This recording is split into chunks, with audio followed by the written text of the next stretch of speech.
जगदीशपुरा जमीन कब्जा कांड मामला। कैबिनेट मंत्री योगेंद्र उपाध्याय ने दी सफाई। जमीनी विवाद में विरोधी कर रहे हैं राजनीतिक मंत्री ने विवादित जमीन से खुद को बताया अलग। मंत्री ने जमीन के मालिकाना हक के कागजात दिखाए। टहल सिंह आदि को बताया खेल का खिलाड़ी। सैफई परिवार के सदस्यों पर लगाए मंत्री योगेंद्र उपाध्याय ने आरोप। मंत्री के अनुसार अभी जिंदा है टहल सिंह। जमीन प्रकरण में खुल रहे हैं नए राज। मंत्री योगेंद्र उपाध्याय ने तत्कालीन पुलिस कमिश्नर और पुलिस पर लगाए आरोप। सैफई परिवार के इशारे पर मनोज यादव के साथ भाजपा नेता भी हुए शामिल। मंत्री और सांसद खेमे की रार खुलकर आई सामने। जगदीशपुरा जमीन कब्जा कांड मामला। जगदीशपुरा जमीन मामले में मीडिया के सामने आए मंत्री योगेंद्र उपाध्याय। सैफई परिवार से जुड़े मनोज यादव को बताया खेल का खिलाड़ी। आधारहीन है। एक लगभग 20 साल पुराना एग्रीमेंट। मैं दो पक्षों से बात रखूंगा। एक तो जो टहल सिंह का विषय क्या है, लोगों ने मेरे नाम को शामिल किया और आधार दो बताए। पहला आधार तो ये बताया कि एक एग्रीमेंट 20 साल पहले का एग्रीमेंट की म्याद 1 साल थी। एग्रीमेंट की म्याद खत्म हो गई, एग्रीमेंट खत्म हो गया। बल्कि मैं अपने बिहाफ पर कहता हूँ, मैंने तो 6 महीने पहले विड्रॉ कर लिया था।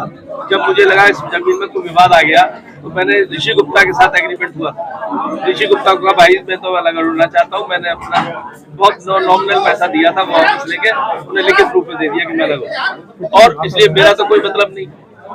दूसरा, सबका ही कोई मतलब नहीं रहा।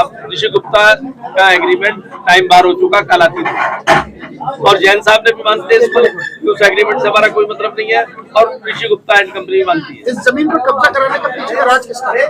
आपने बोला जैसे मनोज यादव, जिसने कम से कम 6-7 करोड़ रुपए खर्च करके इसकी रजिस्ट्री फर्जी रूप से टहल सिंह तो आप मानते हैं केंद्र में आपकी सरकार, उत्तर प्रदेश में आपकी 2 बार सरकार, उसके बाद भी सैफई परिवार का आदमी आगरा में जमीन पर कब्जा करवा रहा है। यही विडंबना है जिसकी जांच कराऊंगा।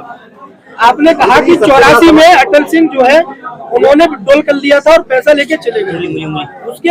उसके बाद फिर वो रजिस्ट्री कैसे कर सकता है? कोर्ट में भी गए, 2004 में हारे भी।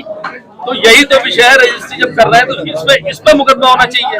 मेरा कहना यही है कि जिन पर मुकदमा होना चाहिए फर्जी काम करने का, वो तो हुए नहीं है, और जो असली मालिक थे उन्हें बाहर कर दिया गया।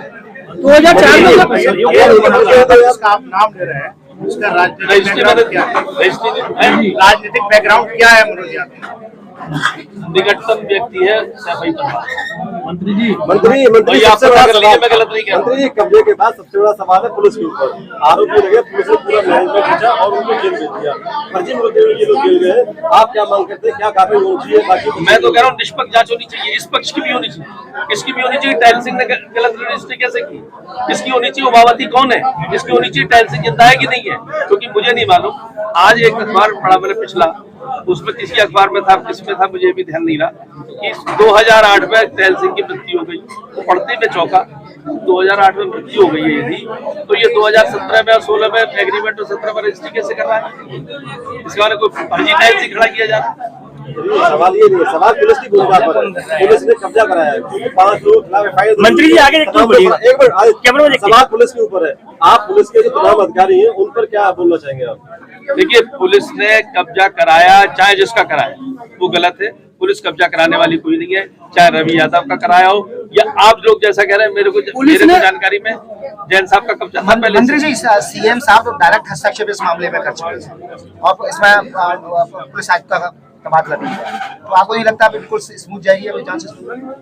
तो स्मूथ जाएगी। योगी राज में जांच स्मूथ ही जाएगी। पुलिस भी जाते उसी रात का क्या रोल निकल के आया पुलिस पकड़ने? कमल चौधरी भी पहले वाले एग्रीमेंट में एक पार्टनर थे, उसके बाद नहीं थे। उसके बाद इनकी और क्या है मुझे नहीं मालूम। पुलिस ने जो मुकदमे कायम किए वो गलत किया कमल चौधरी पर। अब ये तो पुलिस के विवेचना पर निर्भर करेगा। मैं उस पर अपना जजमेंटल स्टेटमेंट दे नहीं सकता। पुलिस ने उसी दिन कब्जा क्यों दिलाया जिस दिन उन लोगों को जेल भेजा गया? सबसे बड़ा